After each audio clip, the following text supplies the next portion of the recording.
Bag তো, এই ব্যাগটা কি আমাদের? দেখি দেখি, বললাম না সব হিসেব মিলছে না। ইন্টারেস্টিং, মান্ধাতার আমলের ব্যাটারির মনে হচ্ছে, কোনো তালাও লাগানো নেই, অনায়াসে খোলা যায়। ব্যাগ দেখেই খুলতে সাধ হয়ে গেল। খুব বাজে খেয়াল ছিল, খেয়াল নয় কৌতূহল। দে ওটা আমার কাছে দে। আহা, দিন দিন কি হচ্ছিস না তুই? মা মা দেখো এই ছবিটা, একদম আপার মতো। আপার ছবি বলে দিব্যি চালিয়ে দেওয়া যায়। ওই দিকে আপার মতো কি রে? কিন্তু রানীর ছবি, কিন্তু এই ছবি এখানে এলো কি করে? আপা, কি ব্যাপার? বাজে বকিস না তো। মা, ছবি রহস্যে এবার আমাদের প্রতিবেশী সম্বন্ধে কৌতূহল যাচ্ছে যে, অন্য কাগজগুলো ঘেটে দেখবো নাকি? ঘাটতে হবে না, আমার মনে হয় আমি ব্যাপারটা ধরতে পেরেছি। ধরতে পেরেছো? সেই মালিবাগের সম্বন্ধটা পাকা কথা হয়ে গেল, পাঞ্চিরির দিন ঠিক, বিয়ের দিন তারিখ ঠিক হবে। হঠাৎ রানী বেঁকে বসলো, কি না শুনে এসেছে ছেলের নাকি মাথায় গন্ডগোল আছে, বাস দিতে হলো বিয়ে ভেঙে।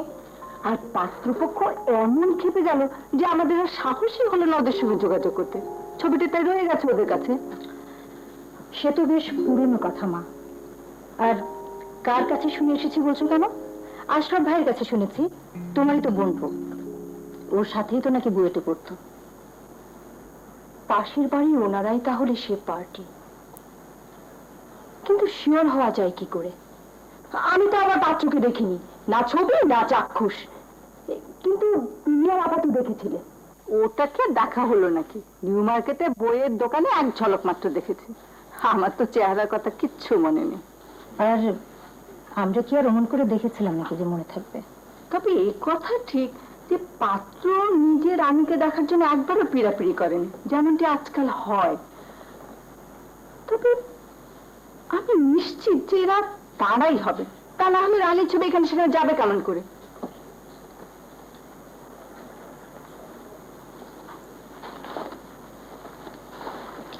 কিন্তু এটাকে নিয়ে কি করা যায় এখন?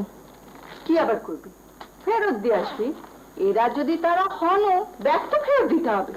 তবে এটি কিন্তু আর ফেরত যাচ্ছে না। বলু লক্ষ্মী মা, আমার দুধটুকু খেয়ে ফেল। কি শুরু করলাম? আমি কি কচি খুকি যে রাত দিন দুধ খাবো? কই, মামাকে তো খেতে বলো না। ঠিক আছে, মামাকেও খাওয়াবো, কিন্তু তোর তো এখন বেশি দরকার। এই বয়সে তো দুধ বেশি খেতে হয়। খেয়ে না, আমি কিছুতেই খাবো না।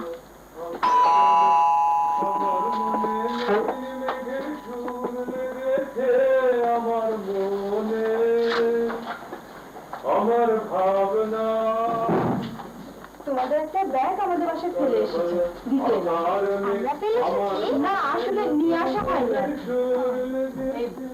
তোমার বুঝি পাশের থেকে এসেছো? লাইন বলছিল অবশ্যই, তুমি করে বলছি বলে কিছু মনে করো না কিন্তু। আমার মন।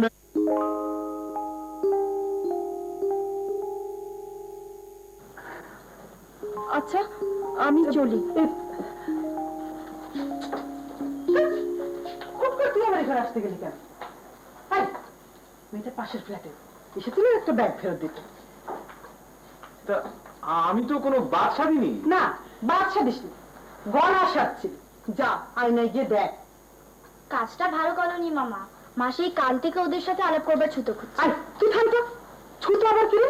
প্রতিবেশী, আলাপ করবো না। আপা, কোন ব্যাগটা ফেরত দিতে এসেছিল? ওই তো বুলুর কাছে। ও, আমার সেই পুরনো কাগজের ব্যাগ। দেখে এলাম।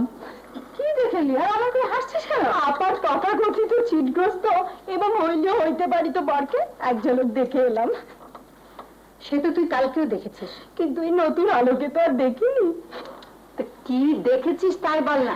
যেমনটি ভেবেছিলাম, পরনের কাপড় চোপড় ঠিক নেই, সারা মুখে সাদা রং মেখে তারস্বরে চিৎকার করছে। ওফ, ভাবাও যায় না। বলছিস কি? এই তো দেখছি বদ্ধ পাগল। না, তুই সত্যি বলছিস তো? এমন ধারা পাগলের পাশে বাসা নিলি মা, তো মহা বিপদের কথা। হ্যাঁ? বিপদ বলতে বিপদ, দেখনি কাল কিভাবে সুটকেসটাকে হ্যাচড়াতে টেনে নিয়ে গেল। কোনো সুস্থ মানুষের লক্ষণ এটা? উফ, মা আমি চললাম, স্কুলে আজ নিক্ষার দেরি হয়ে যাবে। আচ্ছা, খোদা হাফিজ মা। সাবধানে যাও, রিক্সা শক্ত করে ধরে বসো। আচ্ছা।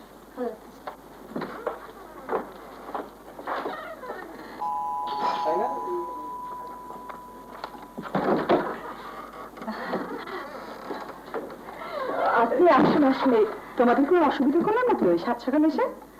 কে রে শুনি? আসসালামু আলাইকুম। আমরা আপনাদের পাশে ফেটে এসেছি, আমি, আমার মেয়ে আর আমার ভাই। ওই কিছুক্ষণ আগে ও গিয়েছিল একটা ব্যাগ দিয়ে আসতে, একটুও দাঁড়ালো না। দুটো দিয়ে কথা বলবো তারও সুযোগ হলো না। না, আমি তো 7 সকালে গিয়ে আপনাদের অসুবিধা করে ফেললাম। না, আসলে আমাদের নাইম একটু ওরকমই, ওই সারাক্ষণ বাসাটা মাতিয়ে রাখে। আর বিয়ে বই মানে তুমি যে ঘরে ছিলে ও বুঝতেই পারেনি। না, ব্যাপারটা তো এমন কিছুই না। আপনি এত বিব্রত বোধ করছেন কেন? বসো না, তোর গল্প কর, আমি একটু চা করে আনি। বসো। তা ভাই, তোমার কোথাও যাবার তাড়া নেই তো? একদম কোনো তাড়া নেই।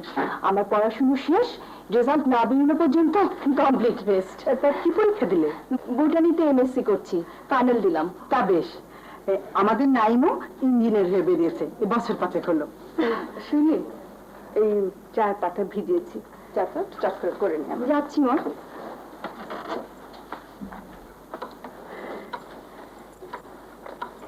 খুব সুন্দর করে সাজিয়েছেন ঘরখানা। আসলে মেয়েরা হচ্ছে ঘরের লক্ষ্মী। আমাদের বাসার ঘরটা যদি দেখতেন, একে তো আমি একটু সেকেলে, তার উপর আছে আমাদের নাইমের পাগলামি। আবল তাবল জিনিস এনে ঘর বোঝাই করে ফেলবে, আর একটু গোছানোর কথা বলে তুলকালাম কাণ্ড।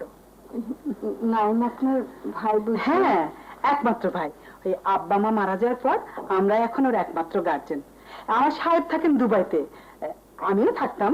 এই বছর 2 হলো চলে এসেছি আমার মেয়ের লেখাপড়ার জন্য। আমরা যখন এলাম, নাইম তখন একটা মেসে থাকতো। এই কয়েকজন বন্ধু বান্ধব নিয়ে একটা ফার্ম দিয়েছিল, সেটা নিয়ে রাত দিন মেতে থাকতো।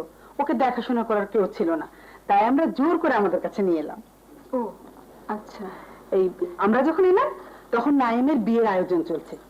কথাবার্তা পাকা, পাঞ্চেনির দিন ঠিক, বিয়ের তারিখ পড়া কেবল বাকি।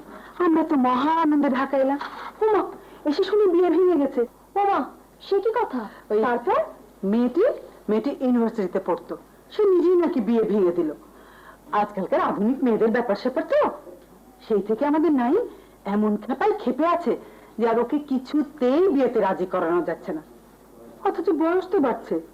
তা বিয়ে ভেঙে গেল, আপনার খোঁজ নেননি?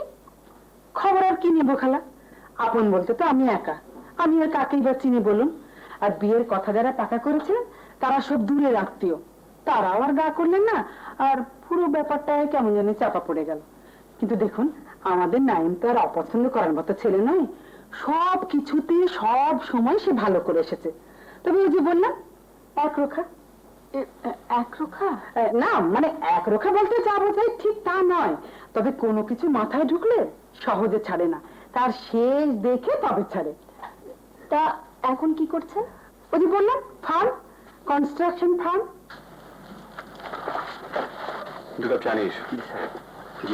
আমি আপনাদেরকে টার্নকি বেসিসে কাজটা দিতে চাই।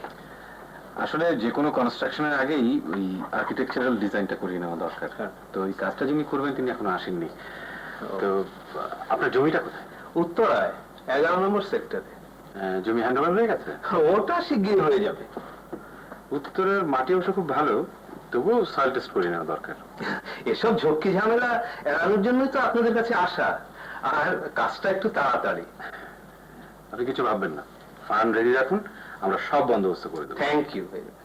আপনার বুঝি এক মেয়ে? না, আমার 2 মেয়ে। বড় রানী স্কুলে গেছে পড়াতে। ও, তা বেশ। নাই অবশ্য বলছিল আপনাদের বাসায় নাকি একজনও পুরুষ মানুষ নেই, তাই না? না, মানে তাতে কোনো অসুবিধা হয় না, অভ্যেস হয়ে গেছে। তাছাড়া আমার রানী, শিউলি, ওরা সব করে টরে ফেলে আর কি। তা বেশ। তা তুমি বুঝি শিউলি? নামটা খুব সুন্দর, ফুলের নামে নাম।